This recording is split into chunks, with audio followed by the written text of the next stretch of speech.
8%, dije, qué difícil viene la elección. Septiembre acaban de publicarlo, caída del 8%. Carlos, te aprovecho y te pregunto, con esta línea que decía Juan de la modificación de los votantes, acá vemos la caída, es la última patita que cae del índice de confianza de la Ditela en la presidencia de Milei. ¿Qué significa esto? ¿Nos animamos a adelantar algo también? Mira, yo te diría que hay que mirar dos cosas. La tendencia, que es lo que vos estás marcando, que es declinante, con un timing malo para el gobierno, porque declina justo en los 2 meses antes de las elecciones, y el nivel absoluto. La tendencia, evidentemente, es una mala noticia para el gobierno. El nivel absoluto no es tan malo. Me retrotraigo a lo que le pasó a Milei antes de julio para atrás. El gobierno de Milei, comparativamente con otras presidencias, tuvo niveles de popularidad o de apoyo, confianza en el gobierno, que es lo que estrictamente medimos, bastante altos y bastante sostenidamente altos. Bueno, es lo que veíamos en la fiebre total, ¿no? Que se veía... Exactamente. Y entonces, cuando vos comparas a Milei con la presidencia de Alberto, Macri, las dos de Cristina y la de Néstor, la línea de Milei comparada contra el promedio de todas esas presidencias va bastante por arriba durante los primeros 15 meses. Lo cual fue para mucha gente sorpresivo, mucha gente que esperaba esto de la resistencia al ajuste, las políticas fiscales duras, etcétera, pero si querés en una réplica del fenómeno menemista, cuando bajaron la inflación fuerte con la convertibilidad y eso le permitió ganar elecciones, a Milei me parece, mi lectura es, él logró mantener esos niveles muy altos de confianza en el gobierno, por algo que decía Juan recién del manejo de la agenda, pero el manejo de la agenda estaba muy basado en un éxito muy mostrable y muy demandado por la gente, que era estabilidad de los precios y, en segundo lugar, mayor control de los temas de seguridad y de la calle y de los piquetes y digamos, el orden público. Y eso mantuvo el nivel muy alto hasta hace 3 meses, ¿no? Este bajón... Digo, no te voy a explicar aquí en esta mesa, ya han sido mencionados los motivos por los cuales creemos que ha bajado la confianza del gobierno.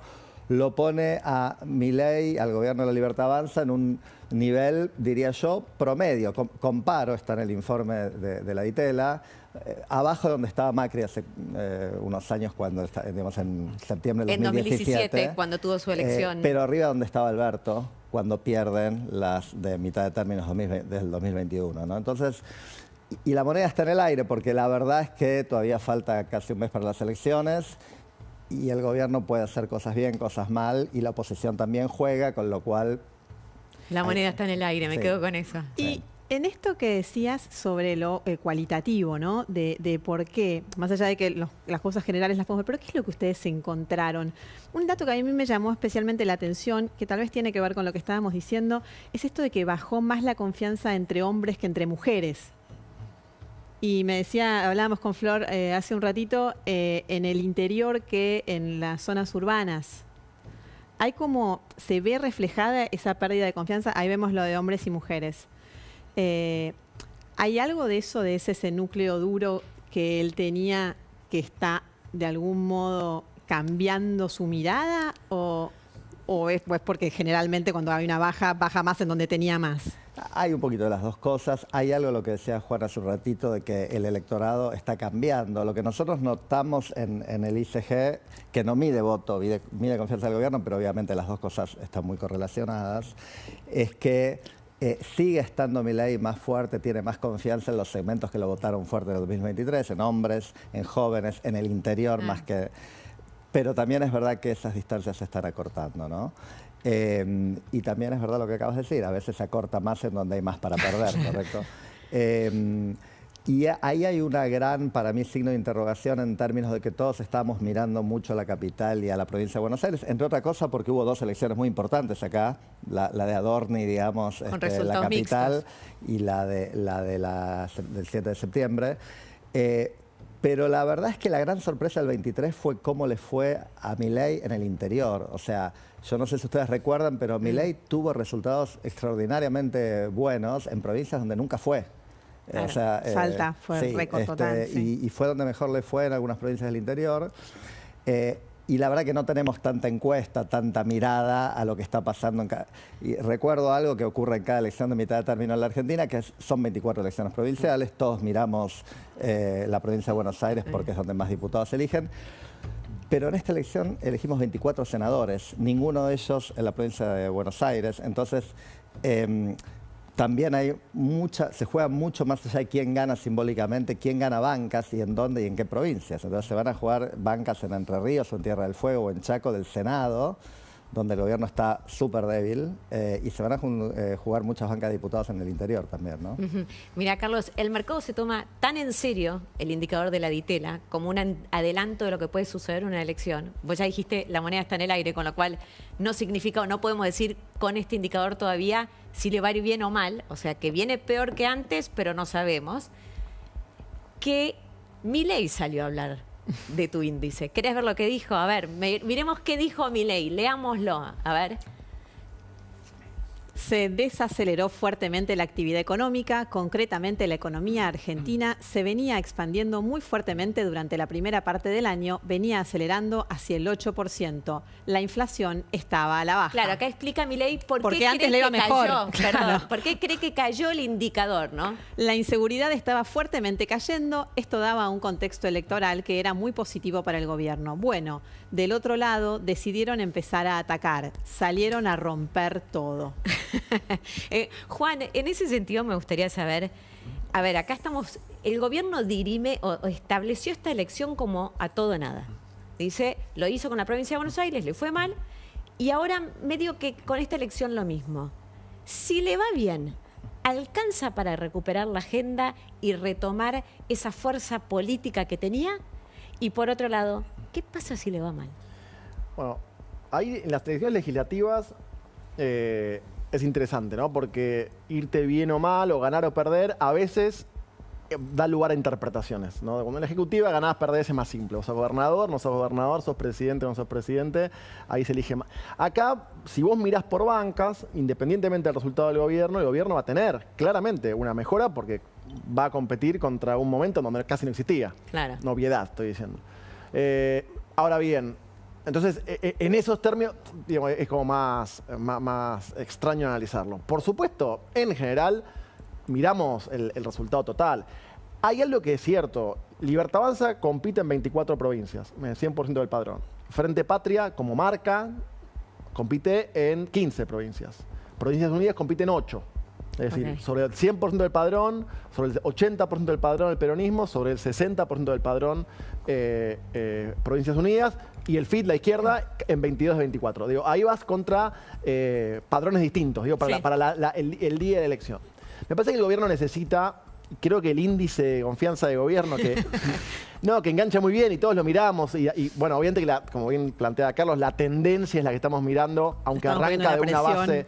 No, digo, está como en el borde de los resultados históricos, ¿no? Uno mira, estás en el borde de poder...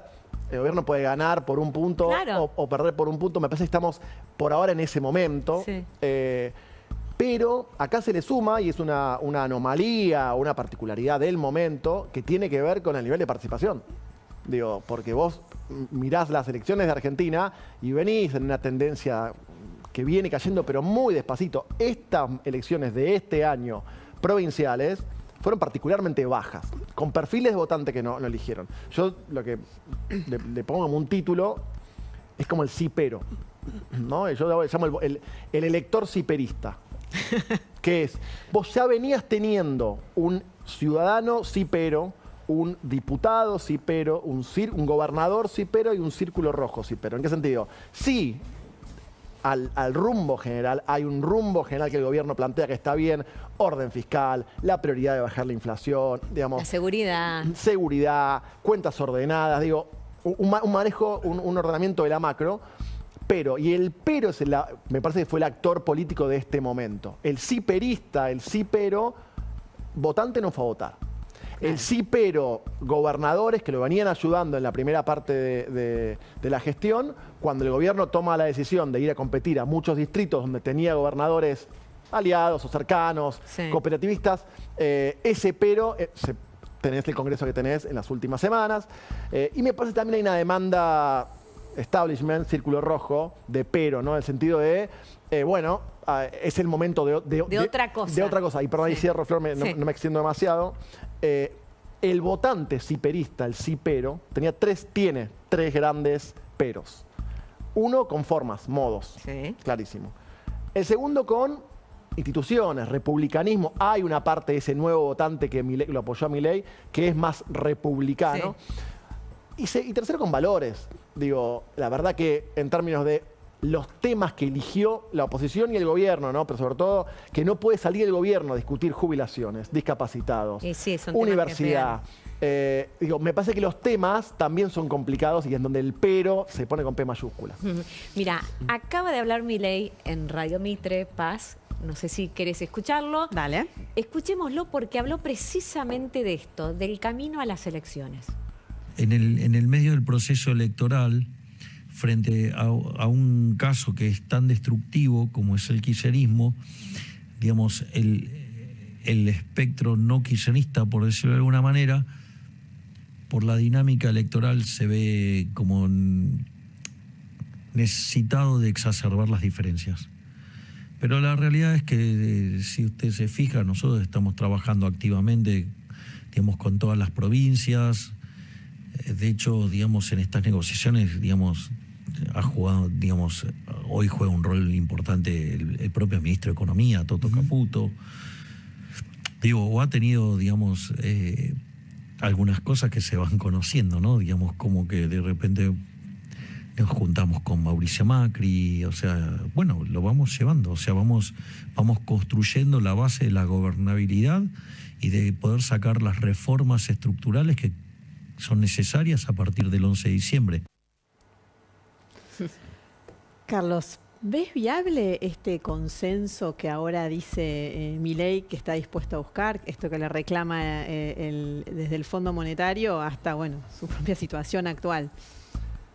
Sí, lo veo viable, un poco tarde diría yo, porque esto era algo para hacerse mucho más al principio de la presidencia y quizás me gustaría contarte algo sobre eso después, pero lo veo viable porque yo creo que por muchos motivos, digamos, por motivos normativos del deber ser y por motivos más realistas de la política, todo el mundo va a querer que este gobierno avance y termine bien su mandato, sea o no reelegido dentro de 2 años.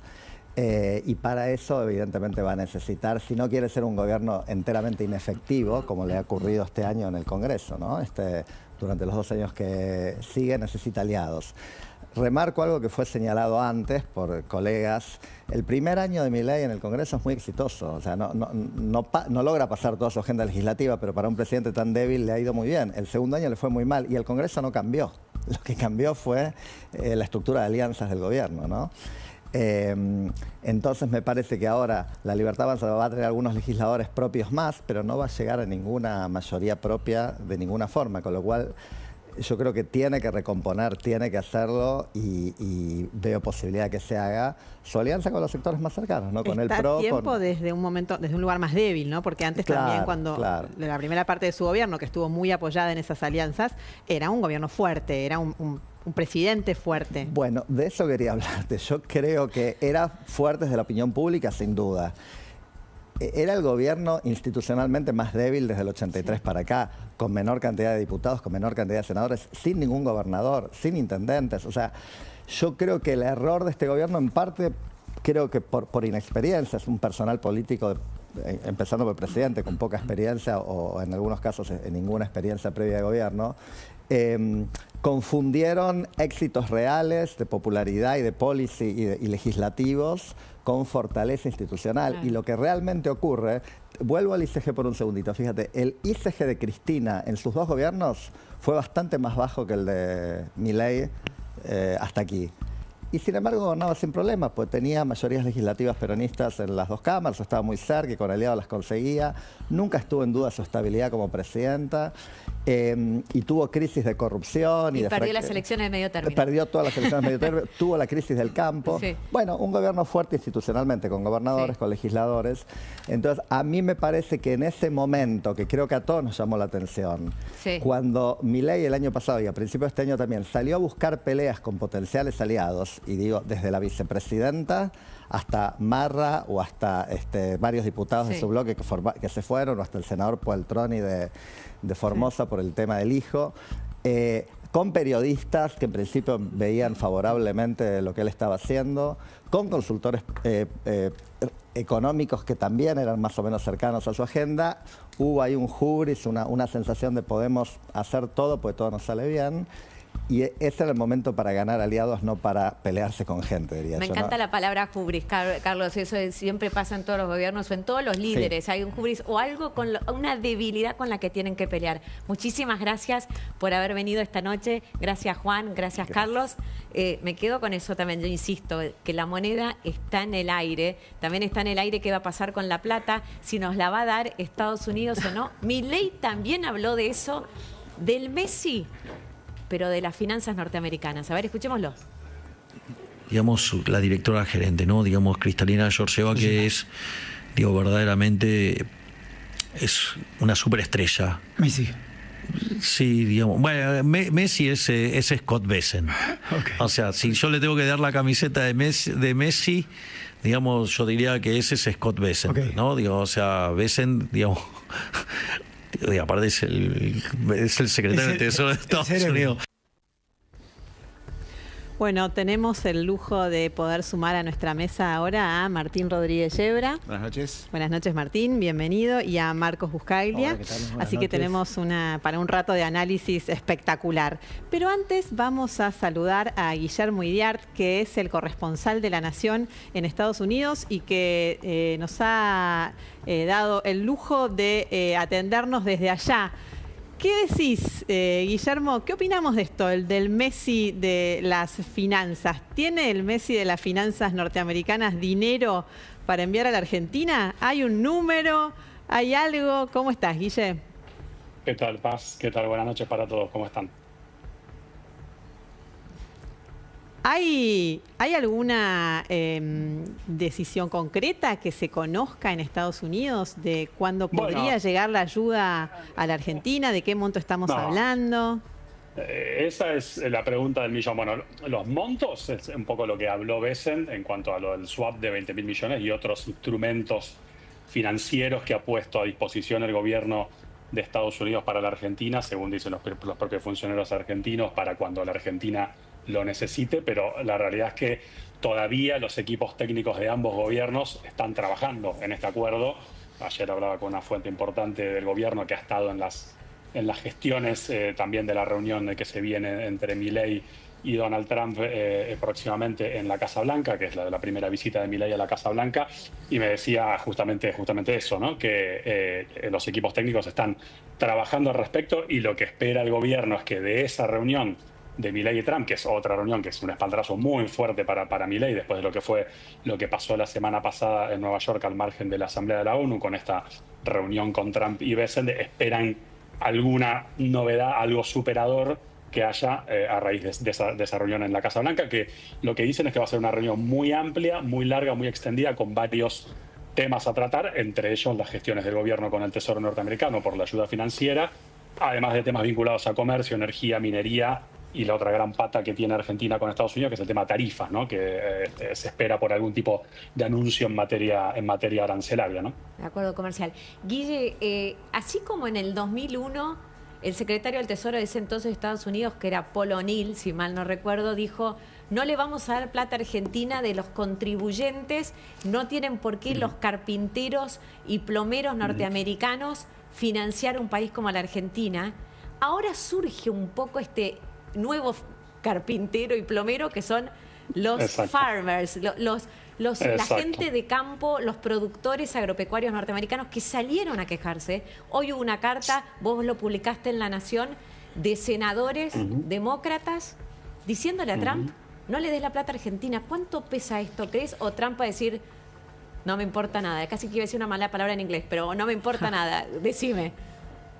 Sí, a veces es como al revés, pasa con Trump, ¿no? Cuanto más lo presionan, más dicen, si me presionan, lo hago igual, ¿no? Es un poco a veces bueno, muchas veces esa es su lógica, ¿no?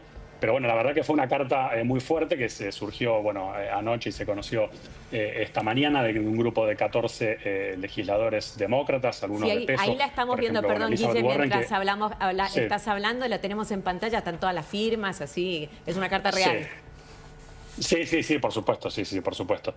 Son varios legisladores, como decía, de peso. Elizabeth Warren, que es una legisladora veterana en el Senado norteamericano de Massachusetts, es una de las que ha sido más dura con este tema de la ayuda del Tesoro, o de la posibilidad de la ayuda del Tesoro para la Argentina. Fue la que la semana pasada se trenzó con Scott Bessent, con el secretario del Tesoro, en Twitter a raíz de esta ayuda. Viene siendo muy crítica también el senador Bernie Sanders. Y bueno, lo que vos decías es como una reedición de aquello que hemos visto hace muchos años, ahora con los farmers. La disparada de este enojo de los productores se da porque en el marco de que el gobierno norteamericano le ofrece esta ayuda a la Argentina para conseguir dólares sacó las retenciones en su momento, hace unos días, y ahí aprovechó China a comprar muchos cargamentos de soja Argentina. Argentina obviamente es uno de los 3 productores principales de soja del mundo, junto con Estados Unidos y con Brasil, y las quejas de los productores es que esto es a costa de ellos y que desde mayo no le venden al mercado chino a raíz de las tarifas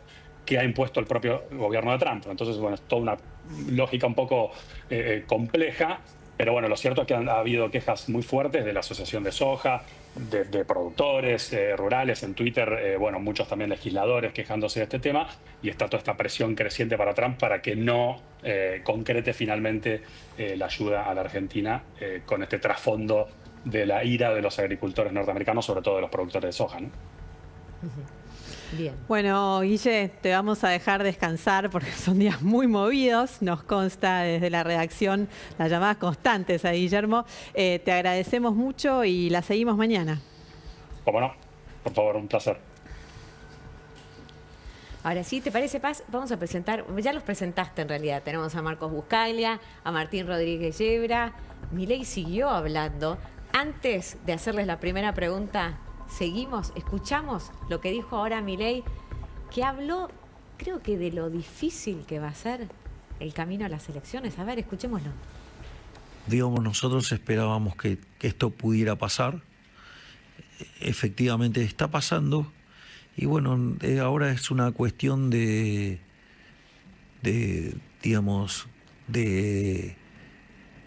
tener que pasar este infierno que es el año electoral. Pero la realidad es que, si usted se fija, nosotros estamos trabajando activamente, digamos, con todas las provincias. De hecho, digamos, en estas negociaciones, digamos, ha jugado, digamos, hoy juega un rol importante el propio ministro de Economía, Toto Caputo. Digo, o ha tenido, digamos, algunas cosas que se van conociendo, ¿no? Digamos, como que de repente nos juntamos con Mauricio Macri, o sea, bueno, lo vamos llevando, o sea, vamos construyendo la base de la gobernabilidad. Este Milei que habla del infierno, que habla de la caída en la actividad económica, que habla de ahora es un hombre que busca consensos, ¿cómo lo ves, Martín? Este es un Milei que está haciendo los deberes. Estados Unidos le pidió que sea capaz de construir gobernabilidad. Yo te voy a ayudar. Vos lo que tenés que hacer es conseguir armar un gobierno operativo, un gobierno que sea capaz de promover reformas, de tener la iniciativa, y así como venís lo estás haciendo mal. Entonces lo que estamos viendo es un Milei que, paradójicamente, gracias a Donald Trump, se está convirtiendo en un ñoño republicano, o por lo menos está tratando de mostrar que es capaz de serlo.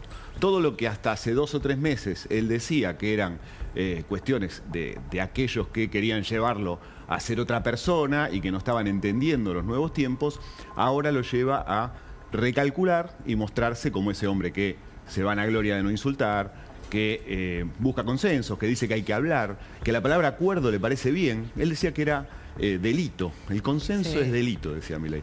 Bueno, ahora lo pone sobre la mesa, dice lo recibí al ingeniero Macri, pudimos hablar, o sea, en una reunión que quizás no fue especialmente cordial, sino que fue todavía con ciertas tensiones, o sea, revela ciertas tensiones después de un año de no hablarse. Pero él está haciendo los deberes para llegar a esa reunión en Estados Unidos con Donald Trump, en la que espera que se pueda anunciar un programa, algo concreto, mostrando que es capaz de ser diferente a lo que se sospecha que él es, que es alguien incapaz de, o que por lo menos en su historial, era incapaz o se mostraba incapaz de ir hacia el diálogo, que no era eso lo que él buscaba. Y él está tratando de cumplir eso que Estados Unidos le pidió. Tenés que tener un gobierno operativo. Ese es un primer paso, el segundo paso viene después de las elecciones. Y ese cambio de perfil de Milei, ¿cómo puede impactar en las elecciones? Porque le estás ofreciendo a tu electorado un candidato que es totalmente distinto. Claro. Y no sé si auténtico. Bueno. ¿no? Claro, que era un gran plus. No parece la esencia de Milei. Lo que pasa es que creo que esa esencia él ya la venía entregando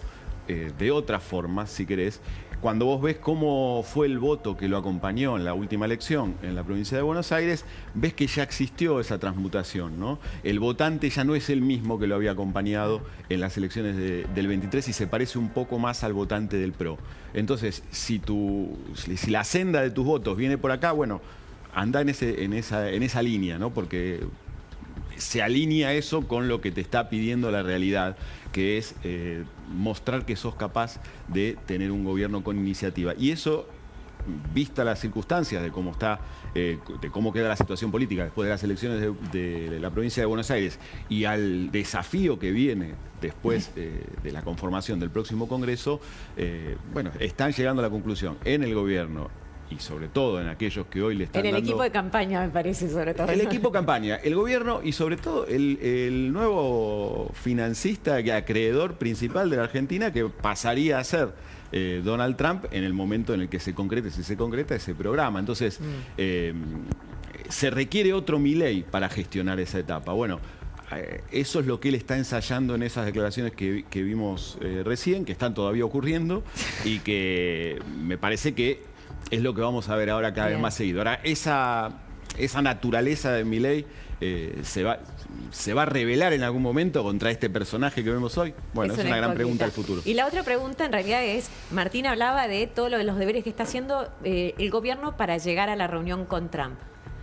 Esos deberes, Marcos, ¿le alcanzan al mercado? El mercado ¿aguanta a la reunión con Trump? Porque los niveles de ansiedad, hoy el dólar de vuelta, ¿no? Coqueteando con el techo de la banda, 1450. Con el tesoro vendido.